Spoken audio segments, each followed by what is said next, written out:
Have you ever poured your entire soul into something, only to have the people you love most treat it like dirt? I don't mean that as a metaphor. I mean literal dirt. The rich, loamy, life-giving soil of a vineyard that's been in my family for 4 generations. My name is Lily, and for 28 years I was the forgotten daughter, the quiet one with soil under her fingernails, while my sister Caroline sparkled in the tasting room. She was the face of Laurentide Winery, I was its heart. And in the end, they tried to rip that heart out and sell it for parts. They just forgot one little thing. They forgot who planted the seeds. It all started, as most family tragedies do, with a celebration. Dad, Richard, was finally retiring. For months, the only question buzzing through the Napa Valley air was who would take over as CEO. Me, with my summa cum laude degree in viticulture from UC Davis, the one who could tell you the precise Brix level of a grape just by the feel of it, the one who had spent every summer since I was 12 learning the rhythm of the vines from my great-grandmother. Or Caroline, with her marketing degree and a smile that could sell ice in a blizzard.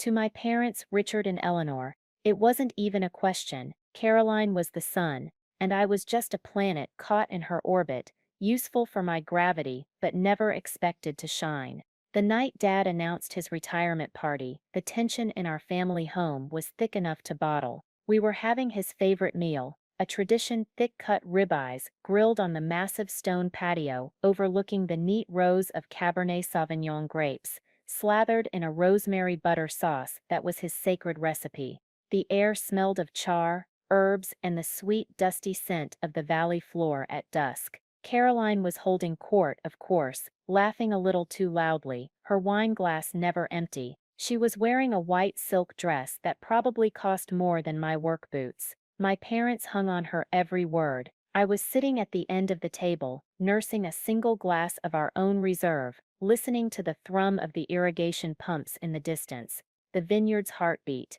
My father stood up, clinking a fork against his glass. "A toast," he said, his voice booming with the kind of performative warmth he reserved for big announcements. "To the future of Laurentide. As you all know, I'm stepping down. It's time for new blood, new vision." He paused, and his eyes swept right past me, landing squarely on Caroline. "And I can think of no one better to carry on this legacy than my brilliant daughter Caroline." The words hit me, but they didn't sting. It was what I had expected. A dull, familiar ache settled in my chest. It was the same ache I felt when Caroline won the regional tennis trophy, and my parents bought her a car, while my national scholarship for agricultural sciences got a polite nod and a "that's nice." Dear Caroline, they always said, had the polish. She understood presentation, I just understood the wine. To them, one was a business, the other was a hobby. Caroline preened, raising her glass. "Thank you, Daddy, I won't let you down." Later that night, the party devolved. Caroline, flushed with victory and far too much Chardonnay, was a mess. She was stumbling, slurring her words, insisting she was fine to drive back to her condo in town. My mother, Eleanor, wrung her hands. "Oh, Lily, can you just handle this? Please, your sister is just so excited. Handle this." That was my job description in the family. I was the handler, the fixer, the designated driver, so I did what I always did. I took Caroline's keys, helped her into the passenger seat of my old but reliable pickup truck, and drove her home, listening to her drunkenly ramble about all the fabulous changes she was going to make to the winery. I got her inside, left a bottle of water and some aspirin on her nightstand, and took a taxi back to the vineyard. It was almost 2 in the morning. I was exhausted. I fell into bed without even taking off my jeans. The next thing I knew, there were flashing red and blue lights painting my bedroom walls. I was being shaken awake by a police officer. My parents were standing in the doorway, my mother clutching her robe, my father's face a mask of cold fury. "Lily Laurent," the officer said, his voice gravelly, "you're under arrest for driving under the influence and leaving the scene of an accident." I was numb with confusion. My truck, they said, had been found wrapped around a 100-year-old oak tree on the side of the highway, a mile from the house.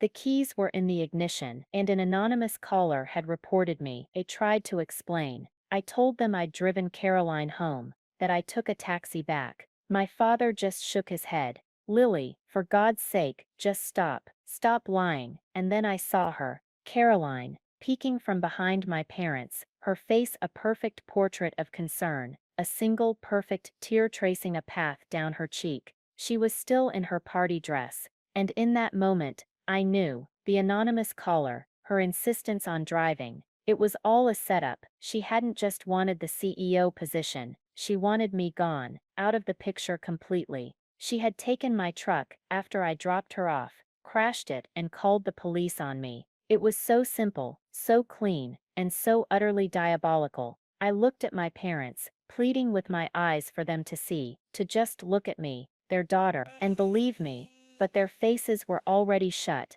They had already passed judgment. In the court of our family, I was already guilty. The real court was just a formality. The fallout was swift and brutal. My parents posted my bail with the air of people handling a distasteful business transaction. They hired a lawyer, a slick man in a pinstripe suit, who seemed more concerned with managing the family's reputation than my innocence. At our one and only meeting, he advised me to plead no contest. Lily, he'd said, steepling his fingers, it's your word against your sister's. She's a pillar of the community. You have a history of being a bit of a loner. The jury will see a successful, beloved daughter, and one who is, let's say, envious. We take the plea, you get community service, a fine, and this all goes away quietly. Goes away quietly. He said it as if my life were a stain to be scrubbed out. I looked at my parents, who were sitting beside me, nodding in agreement.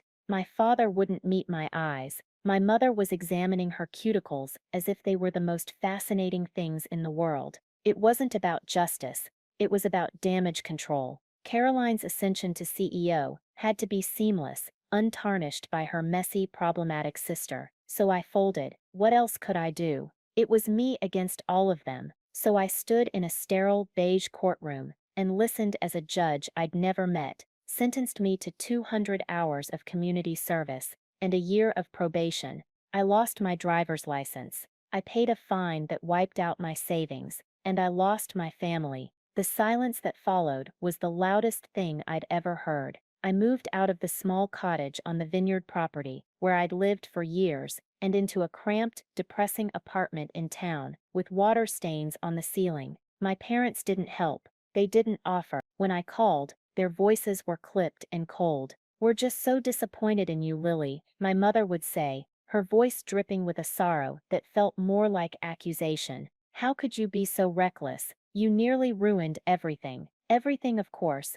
meant Caroline's coronation. She was named CEO the week after my sentencing. There was a press release, a photograph of her in a power suit, smiling in front of the vines I had tended since I was a girl. I saw it online. It felt like watching someone else move into your house, redecorate your bedroom, and sleep in your bed. My community service was at a local food pantry and soup kitchen, a place called the Harbor. It was housed in the drafty basement of an old church, smelling of bleach and simmering stock. My first day, I was tasked with scrubbing floors. On my hands and knees, with a bucket of gray, sudsy water, I felt the humiliation burn hot in my throat. This was my life now. A winemaker, a scientist, scrubbing grime off linoleum, while my sister was being toasted with the very wine I had helped create. It was a perfect, crushing irony. It was in those moments, with the smell of institutional soap in my nostrils,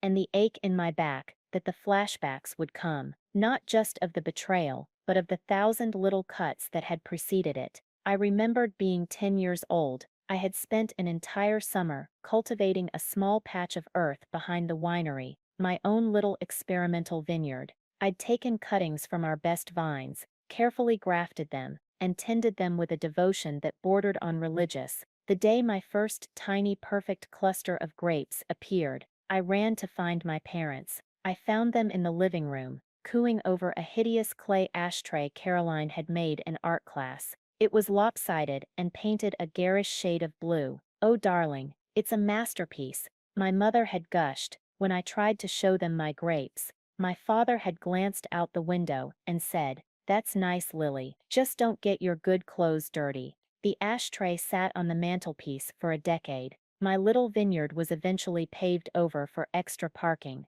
I remembered our 16th birthday. We were twins, a fact my mother often seemed to forget. For our birthday, a brand new convertible, cherry red, appeared in the driveway with a giant bow on it. It was for Caroline, for getting straight A's in her general studies classes. I had also gotten straight A's in advanced placement chemistry and biology, but I was given a sensible pair of all-weather work boots. "You'll get more use out of these," my father had said, patting my shoulder. The implication was clear. Caroline was destined for the open road, for glamour and attention. I was destined for the mud. It wasn't about revenge back then, but it was about a deep, gnawing unfairness that I couldn't articulate. I just swallowed it, like I swallowed everything else, and told myself that if I worked hard enough, if I proved my worth through my skills, one day they would have to see me. They never did. The final memory that played on a loop in my head was from my college graduation.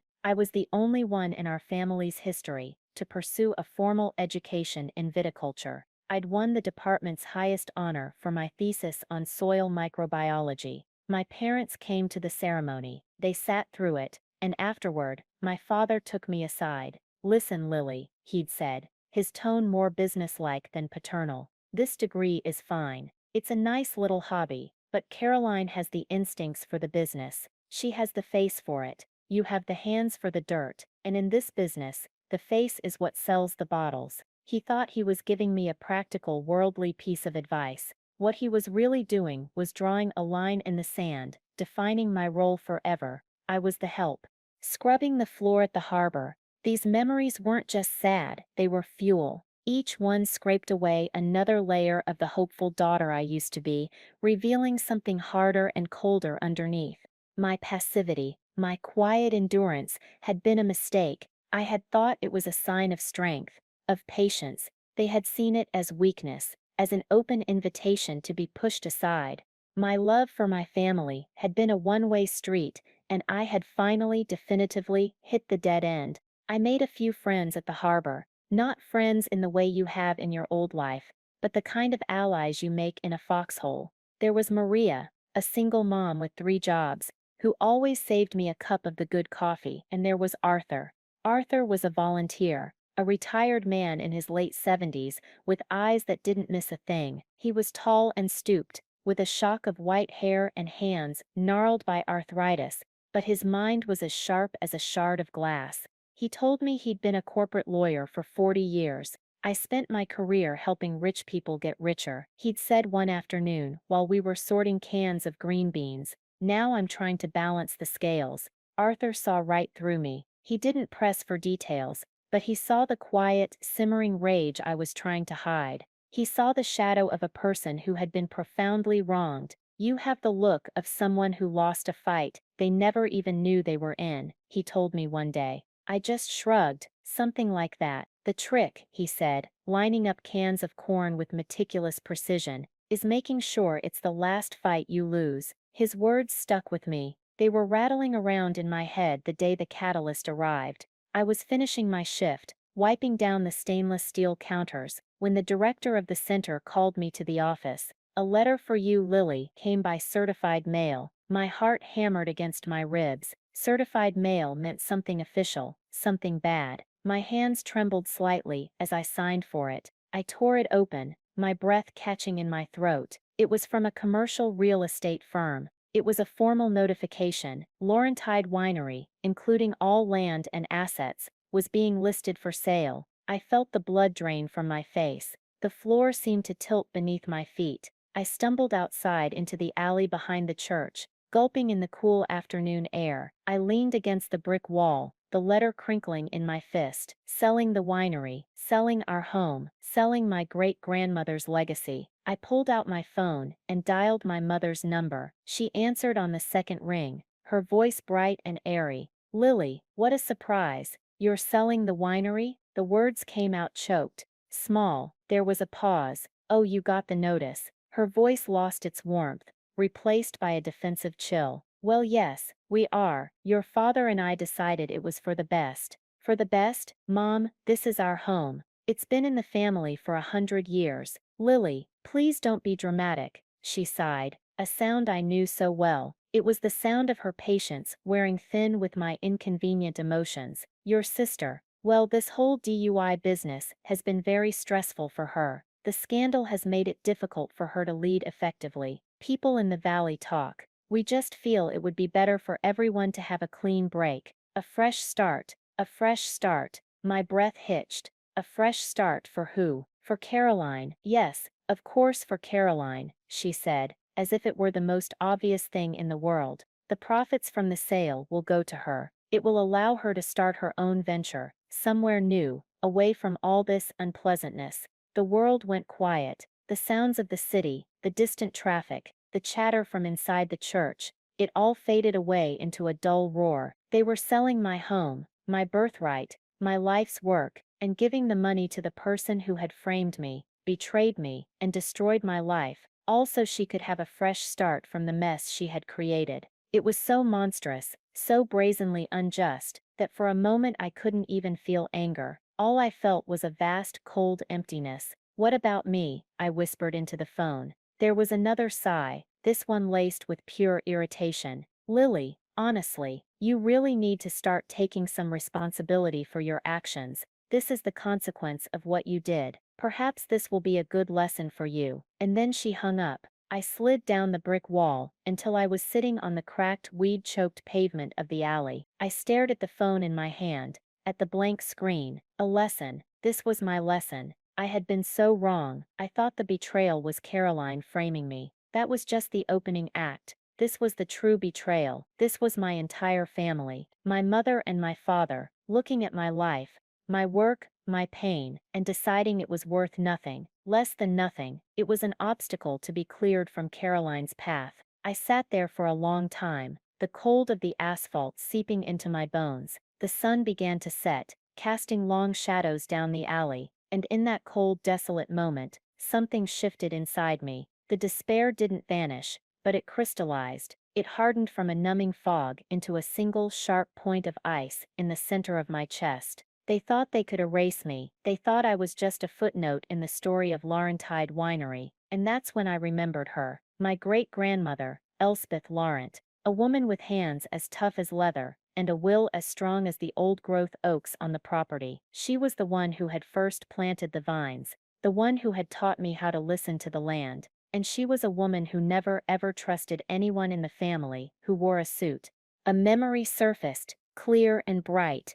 I was 14. We were walking the upper vineyard, the oldest block of vines.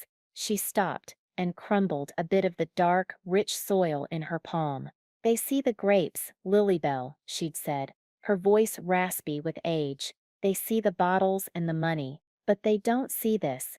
She held the soil out to me. This is the only thing that's real. The business, the brand, that's all just weather. It comes and goes. But the land is forever, and I made sure of it. I had no idea what she meant at the time. I thought she was just being poetic. But now, sitting in that grimy alley, her words came back to me, not as poetry, but as a promise, a blueprint. I pushed myself to my feet, my legs stiff. The numbness was gone, replaced by a strange, quiet calm. They had forgotten about Elspeth, and in doing so, they had forgotten about the one thing that truly mattered. They had forgotten about the land, and they had no idea that my great-grandmother, a woman dead for 15 years, had already given me the key to the entire kingdom. It wasn't about revenge, not yet. At that moment, it was about survival, and I was going to survive. The first thing I did when I got back to my apartment was tear it apart. I wasn't looking for anything specific, just a box. A heavy cardboard banker's box, labeled Elspeth's Things, that my mother had forced on me when they cleared out the old homestead years ago. You were her favorite, she'd said, a hint of accusation in her tone even then. You take this junk. I found it in the back of my closet, under a pile of old blankets, coated in a thick layer of dust. I dragged it into the middle of the floor and pried open the lid. The smell of old paper and dried lavender filled my tiny living room. Inside were photo albums, yellowed newspaper clippings, a few pieces of antique jewelry, and at the very bottom, a thick leather-bound portfolio, tied with a faded blue ribbon. My hands were shaking as I untied it. Inside, nestled among deeds and property surveys, from the 1920s, was a document.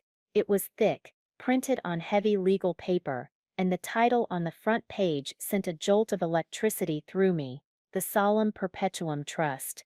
The Perpetual Soil Trust. I didn't need a law degree to understand the gist of it. I had my own degree, the one my father called a hobby. I read through the dense, archaic legal language, my eyes scanning for the words I instinctively knew would be there. Elspeth, a woman who had weathered the Great Depression and 2 world wars, had been as shrewd as she was sentimental. She had seen the future, had seen generations of her family, who might value cash more than legacy, and she had built a fortress to protect the one thing she truly loved. The trust did something brilliant and simple. It legally severed the land, the soil, the earth itself, from the business. The winery, the brand name, the buildings, the equipment, the inventory, all of it was part of Laurentide Winery, Inc. But the 300 acres of prime Napa Valley vineyard land it all sat on, that was owned by the Solemn Perpetuum Trust. And the terms of the trust were where Elspeth had laid her elegant, inescapable trap. The trust was irrevocable, the land could not be mortgaged, and it could only be sold under one very specific condition. The sale had to be authorized, in writing by a direct descendant of Elspeth Laurent who held, and I quote, a baccalaureate or higher degree in the science of viticulture, enology, or a directly related field of agricultural study, from an accredited university. I read the clause 3 times. My heart was a drum against my ribs. A degree in viticulture. I was the only one in the entire family, in 4 generations. My father had a business degree. My mother art history, and Caroline, my brilliant sister, the new CEO, marketing. They had laughed at my choice of study. They had called it a dirt degree, and my formidable great-grandmother had made that very dirt degree the ultimate source of power. I didn't just have veto power. The document was clear. I had sole authorization power. They couldn't sell the land without me. Legally, they didn't even have the right to list it. The next morning, I took the document to the harbor. I found Arthur in the back, meticulously dicing onions for the daily soup, his eyes watering slightly. I laid the leather portfolio on the prep table next to him. Arthur, I said, my voice steadier than I felt, you said you were a lawyer, could you look at this for me? He wiped his hands on his apron and picked up the trust document. He read it silently, his sharp eyes moving back and forth, occasionally letting out a low whistle. He spent a full 20 minutes reading, going back over certain passages. When he was done, he placed it carefully back on the table, took off his glasses, and looked at me. A slow smile spread across his face. My dear Lily, he said, his voice full of admiration, your great-grandmother was a magnificent old battle-axe. He confirmed everything I had suspected. They can't sell so much as a square foot of that land without your signature, he explained. The business entity, the winery, that's theirs to sell, but it's essentially worthless without the land it operates on. It's like trying to sell a boat without the ocean. Your parents and sister have put a for sale sign on a house they don't actually own the foundation of. A wave of relief washed over me, so potent it almost made me dizzy, but it was followed by something else, a cold, hard clarity. This was my leverage. This was the weapon I never knew I had. Arthur saw the look on my face. So the question is, what are you going to do now? You could block the sale, stop them in their tracks. It would be perfectly within your rights. I thought about it for a moment. I could call them, tell them to take the listing down, that their little plan was dead. I could savor their shock, their fury, but that felt too simple. It felt like defense. After everything they had done, I wasn't interested in playing defense anymore. No, I said slowly, the idea forming in my mind like a gathering storm. I'm not going to block the sale. I'm going to authorize it. Arthur raised a bushy white eyebrow. Go on. They want to sell the land? Fine, let's sell the land, but not to their buyers. And not for their price. I'm the sole authorizing party. That means I get to choose the buyer, don't I? I get to negotiate the deal. Arthur's smile widened. Legally, he said, the trustee that's you has a fiduciary duty to secure the best possible price for the asset. If you can prove you have a better offer, not only do you have the right to proceed, you have a legal obligation too. He then gave me the best piece of advice I'd received in my entire life. You need a shark, Lily, not a family lawyer, a real estate predator. He scribbled a name and number on a napkin. Eleanor Albright. She's a barracuda. She once foreclosed on her own cousin over a bad real estate deal. Tell her Arthur sent you. She owes me a favor from 1987. The next day, I was sitting in the sleek, minimalist office of Eleanor Albright. She was a woman in her late 50s with severe dark hair cut into a sharp bob and a gaze that could probably etch glass. She listened to my story without a flicker of emotion, her face unreadable as she examined the trust document. When I was finished, she leaned back in her chair. Your great-grandmother was a genius, she said, her voice crisp and devoid of sentiment. And your family are amateurs. This is beautiful. It's legally airtight. We spent the next 2 hours mapping out a strategy. The plan was simple, elegant, and ruthless. We wouldn't inform my family. We would let them proceed with their sale. Let them get their hopes up. Let them go through the entire due diligence process with their chosen buyer, a massive soulless wine conglomerate called Global Vintners. At the last possible moment, when their lawyers finally uncovered the trust and the signature requirement, we would strike. But we need a buyer, I said. A better one. Oh, we'll find one, Miss Albright said, with a thin, predatory smile. And we won't be looking in the wine world. Wineries want the whole package, the land, the brand, the romance. That complicates things. We want someone who wants one thing and one thing only, the dirt. For the next few weeks, my life was a strange double act. By day, I was serving soup and sorting donations at the harbor, fulfilling the terms of my public humiliation. By night, I was on conference calls with Miss Albright, vetting potential buyers she had unearthed through her vast network.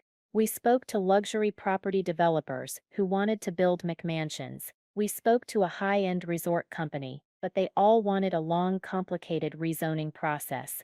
Then Miss Albright found them, the Phoenix Sustainable Energy Consortium.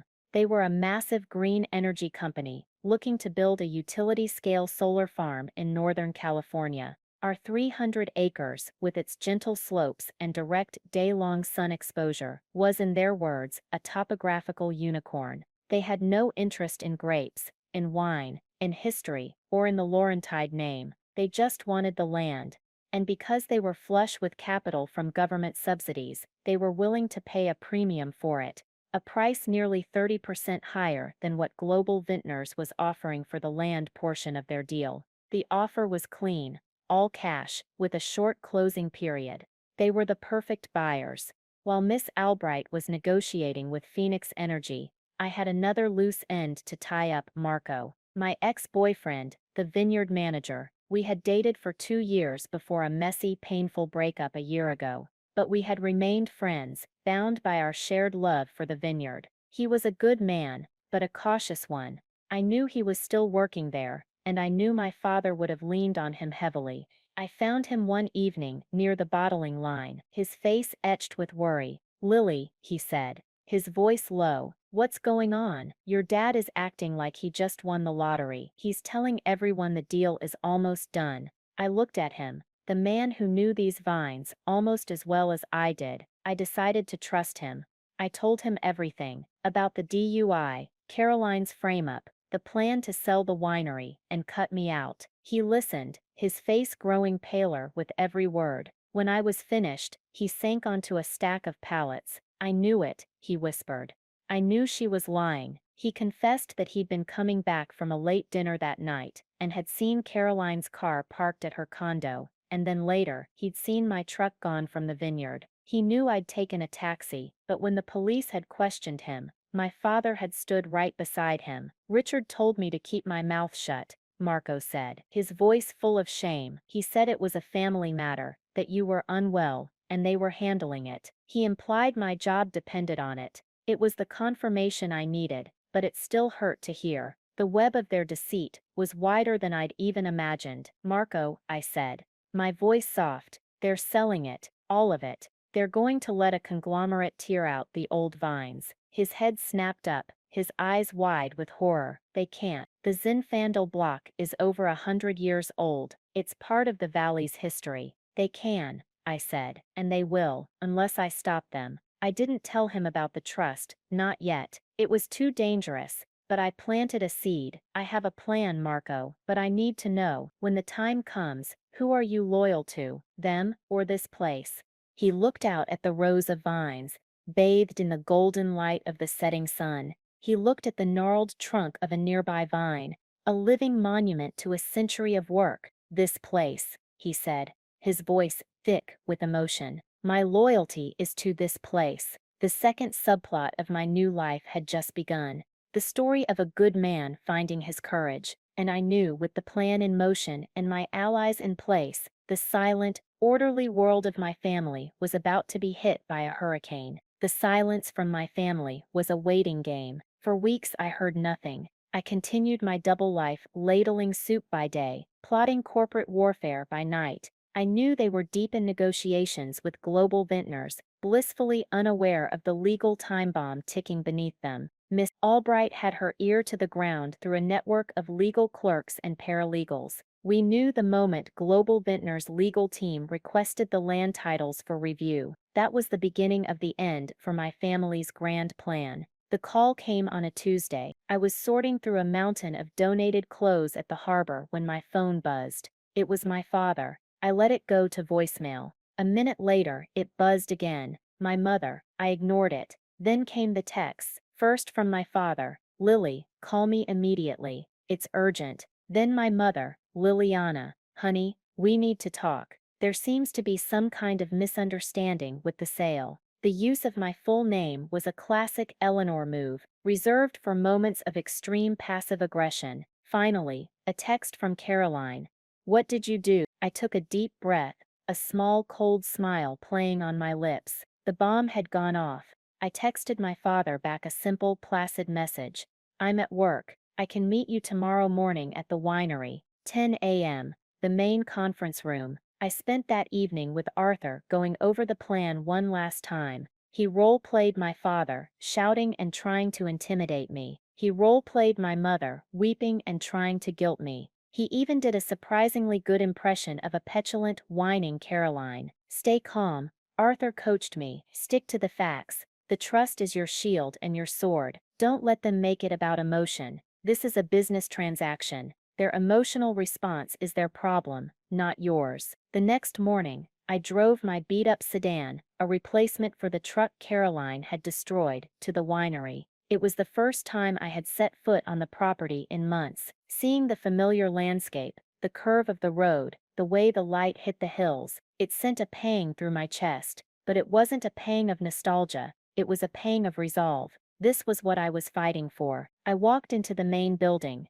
The receptionist, a woman who had known me since I was a child, looked at me with a mixture of pity and surprise. I gave her a polite nod and walked straight to the conference room. They were all there, waiting for me. My father, Richard, stood at the head of the long, polished mahogany table, his face florid with anger. My mother, Eleanor, sat beside him, twisting a pearl necklace, her face a mask of anxious sorrow, and Caroline, the new CEO, was pacing by the window, her arms crossed tightly, radiating impatient fury. The air was electric with tension. I took a seat at the opposite end of the table, placing my leather portfolio neatly in front of me. The silence stretched. My father broke it. He slapped his hand down on the table, making us all jump. All right, Lily, what is this? What have you done? We just got off the phone with our lawyers. They're telling us some insane story about a trust, about you needing to sign off on the sale of our land.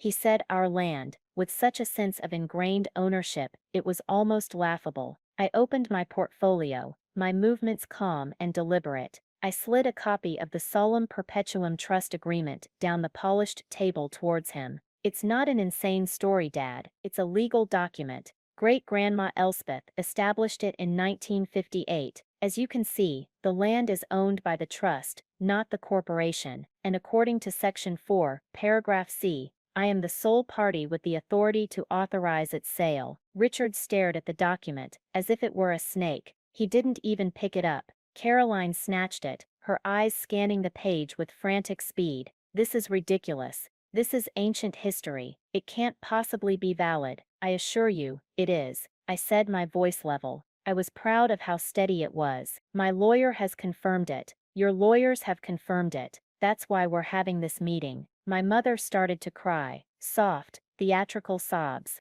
Lily, honey, why would you do this to us, after everything we've done for you? We are trying to salvage something for your sister, to give her a future after you embarrassed this family so terribly. There it was, the guilt, the manipulation. Arthur's coaching echoed in my ears. Stick to the facts. My community service has nothing to do with the legal ownership of this land. Mom, I said, my voice gentle but firm, this is about the terms of the trust, a trust you were all apparently unaware of. Caroline threw the document down on the table. So what do you want, Lily? Is that it? You want a cut? Fine, we'll give you a cut. Name your price. Just sign the papers so we can get on with our lives. This was the moment, the first move in the silent takeover. I took a deep breath. It's not about a cut, Caroline, and I won't be signing your agreement with Global Vintners. My father's face went from red to purple. You will sign it. I am still your father, and I am telling you to sign that paper. You can't tell me to do anything, I said, and for the first time I felt the full power of those words. Not with this. The trust gives me a fiduciary duty to act in the best interest of the asset, and your deal with Global Vintners is not in the best interest of the asset. They stared at me, dumbfounded. It was clear they had expected me to either fold under pressure or demand a payoff. The idea that I had my own strategy, my own plan, had not even entered their minds. What are you talking about? Caroline demanded, her voice shrill. Your deal is sloppy, I said, leaning forward slightly. You've bundled the land, the brand and the business into one package. The offer from Global Vintners for the land itself is well below market value. They're buying the brand, and the land is just a throw-in for them. I can't, in good conscience as trustee, accept such a low offer. Richard scoffed. And what do you propose to do? The deal is on the table. It's the only deal we have.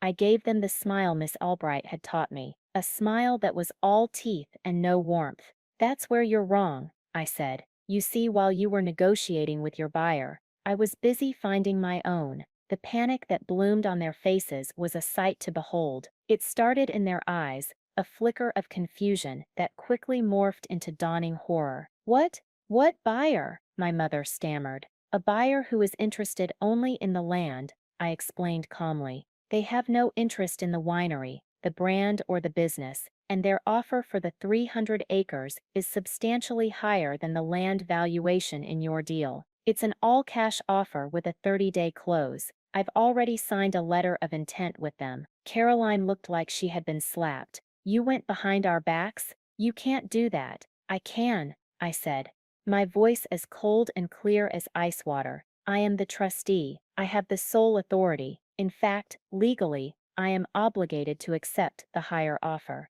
I paused, letting the weight of my words sink in. I saved the final devastating detail for last. My buyers are the Phoenix Sustainable Energy Consortium. They think the land will make a wonderful solar farm. For a full 10 seconds, there was absolute silence in the room. The only sound was the frantic ticking of the grandfather clock in the corner. My father's jaw was slack. My mother's hand was pressed to her mouth. Caroline's face was a mask of disbelief and incandescent rage. A solar farm? She finally shrieked, the words tearing out of her. A solar farm? You're going to let them tear down our vines and put up glass panels? You would destroy our legacy for what? For spite? It wasn't about revenge, Caroline, I said softly, the old phrase bubbling up unbidden.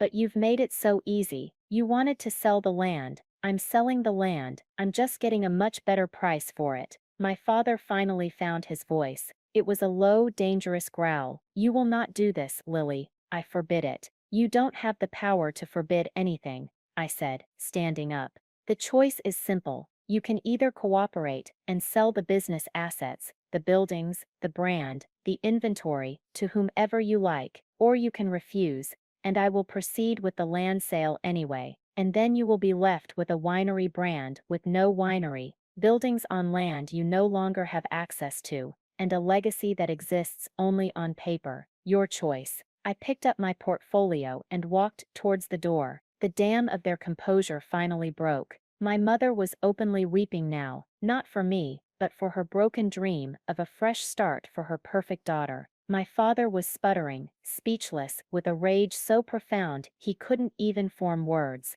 And Caroline was just staring at me, her eyes filled with a hatred that was terrifying in its purity. She finally understood. She had tried to get me out of the way, but in doing so, she had handed me all the power. The game had changed. The silent takeover was complete. Now, all that was left was to watch them deal with the consequences. The immediate aftermath of the meeting was a flurry of desperate, panicked activity from their side. It was like I had kicked an anthill. The first thing that happened was that Global Vintners, the conglomerate, officially pulled their offer. Miss Albright had predicted this. As soon as my family's lawyers communicated the existence of the trust and the competing offer, the conglomerate's legal team saw nothing but a protracted, messy fight with a high potential for negative publicity. Tearing down a historic family winery is one thing. Getting into a public legal battle with a wronged daughter who controls the land is another. They wanted a clean acquisition, not a family soap opera. They backed out within hours. This sent my family into a tailspin. Their one lifeline was gone. They were left exactly where I had told them they would be, holding the bag on a collection of assets, a brand, buildings, equipment, that were now effectively worthless. Who would buy a winery with no land, no grapes, and a ticking clock before the property was turned over to a new owner? Then the counter-manipulation began. It was a full-court press, a coordinated assault on every emotional vulnerability they thought I had. First came my father's tactic, pure blustering rage. He left me a series of voicemails, each one more apoplectic than the last. He threatened to disown me, to write me out of his will, a will I now knew was meaningless, as the land was the only real asset, and it was already mine to control. He called me ungrateful, a traitor, a disgrace to the Laurentide name. You are destroying this family, he roared into the phone. This is your legacy too, and you are burning it to the ground out of pure childish spite. I listened to them once, then deleted them. His anger had no hold on me anymore. It was just noise. Next was my mother's approach, a tidal wave of guilt and manufactured sorrow. She would call me at all hours, her voice thick with tears. Liliana, how can you be so cruel? Don't you remember the happy times we had here? Your great-grandmother's spirit is in this soil. Can you really let them bulldoze it? Your sister is a wreck. She can't eat. She can't sleep. You've done this to her. You have to think of the family. It was her masterpiece of manipulation. She invoked the memory of the very woman whose foresight had armed me, trying to use it as a weapon against me. It was so transparent, so fundamentally dishonest, that it didn't cause me pain. It clarified things. They weren't fighting for a legacy. They were fighting for a lie. The lie that Caroline was the worthy one, the one who deserved a soft landing, no matter the cost. Then came Caroline. This was the most pathetic and in some ways the most infuriating. She showed up at my apartment one evening,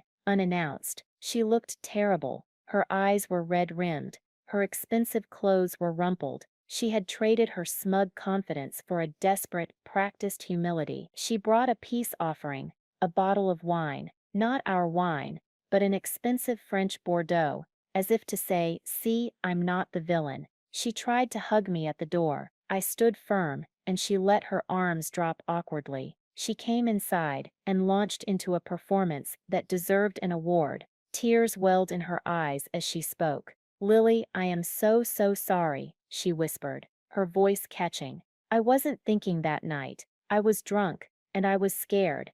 I know what I did was wrong. It was a horrible mistake, but please, please don't punish Mom and Dad for what I did. This is their whole life. Don't destroy it. Don't destroy us. I listened to her, my face a blank mask. I thought of the night of my arrest, of the perfect single tear she had produced for our parents. This was the same thing, just a bigger production for a bigger audience. I let her finish, let the silence hang in the air of my cramped apartment. Are you sorry you did it, Caroline? I asked, my voice quiet. Or are you just sorry you got caught? Sorry that for the first time in your life, there's a consequence you can't smile your way out of. The mask slipped, just for a second. A flicker of her old, venomous anger flashed in her eyes before she could hide it. And that was all the answer I needed. It's too late for this, I said, walking to the door and opening it. The deal is moving forward. You should probably consult with a liquidation expert about the business assets. I hear you can get pennies on the dollar for used bottling equipment. Her face hardened. The fake tears dried up instantly. You'll regret this, she hissed. You'll be all alone. You'll have your money, but you'll have no one. I've been alone my whole life, Caroline, I said. The only difference is now I won't have to pay your bills.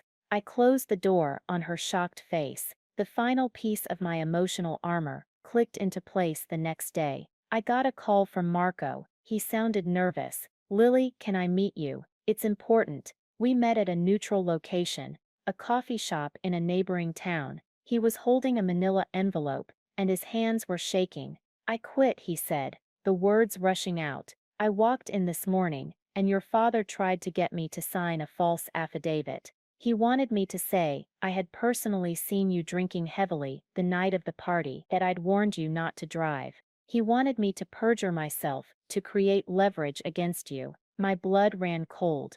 I wasn't surprised, but the sheer brazen criminality of it still shocked me. I told him to go to hell, Marco continued, his voice stronger now, filled with a righteous anger of his own. And then I went to my lawyer. He pushed the envelope across the table to me. This is my sworn statement. It details everything. Seeing you leave in the taxi, seeing Caroline's car at her condo, and it details your father's attempt to suborn perjury this morning. My lawyer said it's a slam dunk for getting your DUI conviction overturned on appeal, and it's probably enough to open a criminal investigation into your father and sister. I stared at the envelope, at the weight of the truth it contained. This was more than I could have hoped for. This wasn't just about the land anymore. This was about my name, my reputation. Marco, why? I asked, my voice thick. Because it's the right thing to do, he said, finally meeting my eyes. And because I was a coward before, I let him intimidate me. I let them hurt you. I won't be that person anymore. My loyalty is to the truth, and to the person who actually cared about that vineyard. The family exodus, the frantic attempts to cling to their collapsing world, had failed. They had tried to push me out, but they had only succeeded in pushing themselves into a corner from which there was no escape. They thought I was tearing the family apart, but the truth was, it was already broken. I was just the one holding the flashlight, illuminating the cracks that had been there all along. The final act took place not in the warm, familiar setting of the winery, but in the cold, sterile environment of Miss Albright's high-rise law office.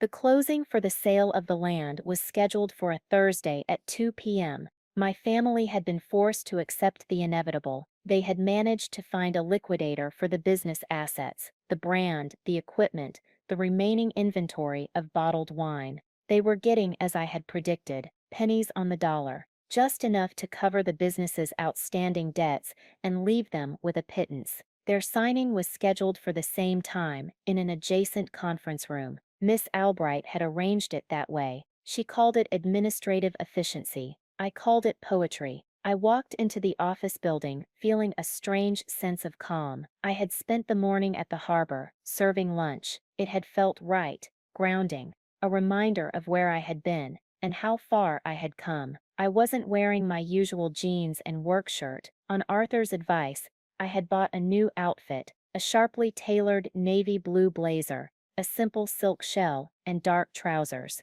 I looked professional. I felt powerful. The representatives from Phoenix Sustainable Energy were already there, two men and a woman in crisp, expensive suits. They were polite, detached, and all business. They shook my hand, their grips firm and dry. To them, this was just another land acquisition, a set of numbers on a spreadsheet. Their lack of sentiment was a soothing balm. Through the glass wall of our conference room, I could see into the next one. My family was there. My father, his face pale and saggy, looked 10 years older. My mother was a ghost, staring blankly at the wall, and Caroline, my golden sister, looked small and bitter, her expensive handbag clutched in her lap like a shield. They were meeting with a grim-faced man, who I assumed was the liquidator. For a moment, my father's eyes met mine through the glass. There was no anger left in them, just a hollow, defeated emptiness. He looked away. Miss Albright managed the proceedings with brutal efficiency. The documents were presented. The Phoenix lawyers explained the final wire transfers. I listened, I nodded, and when the time came, I picked up the heavy, expensive pen. My hand was perfectly steady as I signed my name, Lily Laurent, on the document that officially transferred ownership of the Solemn Perpetuum Trust's land. I signed away my home. I signed away a century of my family's history, and I felt nothing but a profound, quiet sense of release. A weight I hadn't even realized I was carrying had been lifted from my shoulders. As the Phoenix team packed their briefcases, Miss Albright slid one more folder across the table to me. "The final disbursement of the trust funds," she said. According to Elspeth's brilliantly crafted document, the proceeds from the land sale were to be managed by the authorizing trustee. The money was mine, all of it. I stood up, gathering my things, and then I did the last thing I had planned. I walked out of my conference room and into theirs. They all looked up as I entered. The liquidator paused, his pen hovering over a document. I ignored him and looked directly at my family. "I just wanted to let you know the deal is done," I said, my voice even. "The land is sold. The funds have been transferred." Caroline sneered. "I hope you're happy. I hope you enjoy your blood money." "Oh, I think I will," I said. "I'm using a portion of it as a down payment on the old McGregor property, over on the east side of the valley. It's smaller, but the soil is excellent. I'm starting my own vineyard. I'm calling it Resilience Vines." I paused, then looked at my father. "And I've already hired the best vineyard manager I know. Marco sends his regards. He's very excited to be working with someone who values his integrity." My father flinched, as if I had physically struck him. "You've destroyed us, Lily," my mother whispered, her voice trembling. "You've torn this family to pieces,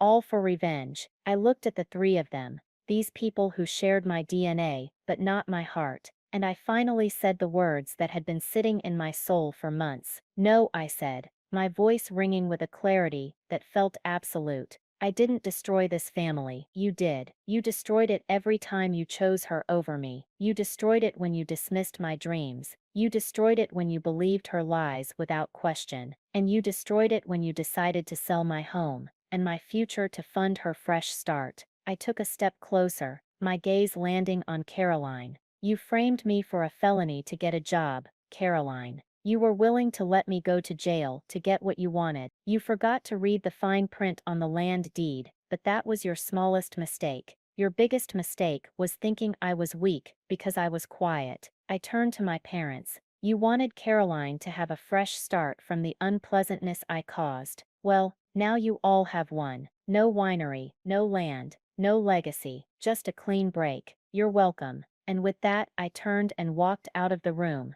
out of the building, and into the bright, clear afternoon sun. I didn't look back. I didn't need to. The past was finally where it belonged, behind me. The new reality had begun, and it was a reality I was going to build myself, from the ground up. It's been a year since that day in the lawyer's office. The air here, on my own land, smells different. It smells like hope. Resilience Vines is small, just 20 acres of meticulously cared for Grenache and Mourvedre grapes, but it's all mine. The work is hard, the days are long, but it's a joyful kind of tired. It's the feeling of building something, instead of just maintaining something that was slowly dying. Marco is here, and he's more than just a manager. We reconnected, slowly at first, over our shared love for the soil and our shared escape from the toxicity of my family. We found a different kind of love, one built not on youthful passion, but on mutual respect and a quiet understanding of what it means to start over. He's happy, I'm happy. It's a simple, profound truth. Arthur comes by for dinner sometimes. He sits on my porch, sips my very first, not yet perfect rosé, and tells me he's proud of me. He says I'm the best pro bono case he ever took on. I used the sworn statement from Marco to appeal my conviction. With the evidence of my father's attempt to suborn perjury, the DA's office didn't even put up a fight. The DUI was expunged from my record. My name is clean. There were no criminal charges filed against my family. I decided against it. Seeing their world crumble was consequence enough. It was never really about putting them in jail. It was about setting myself free. I hear things, of course. The valley is a small place. The old Laurentide property is now a sea of black glass and steel, the solar panels glinting in the sun, a monument to my family's greed and short-sightedness. My parents had to sell their large, beautiful home to cover their debts and the legal fees. They live in a small condominium in a retirement community now. I'm told they don't talk much about me or Caroline. They just exist. And Caroline, her fresh start never materialized. The story of what happened, the DUI, the trust, the sale, it all came out. The wine community is tight-knit, and reputations matter. No one would hire her. The name Laurent, once a symbol of valley prestige, was now tainted with the stink of scandal. The last I heard, she was working as an assistant manager at a clothing boutique in a strip mall an hour away. We have never spoken again. I don't expect we ever will. So here I am. I'm Lily, and I spent most of my life in a shadow. But what I learned is that shadows only exist when something is blocking the light. Sometimes, you have to be the one to move the obstacle. You have to be the one to step into the sun. People ask me if it was all about revenge, and I have to be honest with you, and with myself. In the beginning, it wasn't. It was about surviving a profound injustice. But there was a moment, sitting in that alley, where survival turned into resolve. And maybe, for a little while, that resolve was fueled by a cold, hard anger that looked a lot like revenge. It's a debatable point. Was it proportional to what they did? Did I go too far by dismantling their entire world? Some would say yes. They would say I should have just blocked the sale, that I should have been the bigger person. But what I've learned is that being the bigger person often just means silently accepting a smaller and smaller space for yourself. My actions were severe, yes, but they were a direct consequence of a lifetime of choices my family made. I didn't introduce the poison into our family dynamic. I just finally decided to stop drinking it. They built their house on a foundation of lies and favoritism, and all I did was show them that the ground beneath it was never theirs to begin with. So maybe it wasn't about revenge, maybe it was about balance. It was about the scales, which had been tipped against me for my entire life, finally finding their level. The land is patient, it holds the memories of everything that happens on it. And now, this new land, my land, will only hold memories of hard work, of love, of resilience, of roots that I planted myself, and that no one can ever take away from me. Thank you for listening to my story. I know there are so many of you out there who have felt overlooked, who have been the scapegoat in your own family. It's a lonely place to be. If my story resonated with you, I'd love to hear about your own experiences in the comments below. Sometimes just knowing you're not alone is the first step out of the shadow. And if you'd like to see more stories like this, please consider liking this video and subscribing to the channel. It helps more than you know. Take care of yourselves, and remember to check the fine print.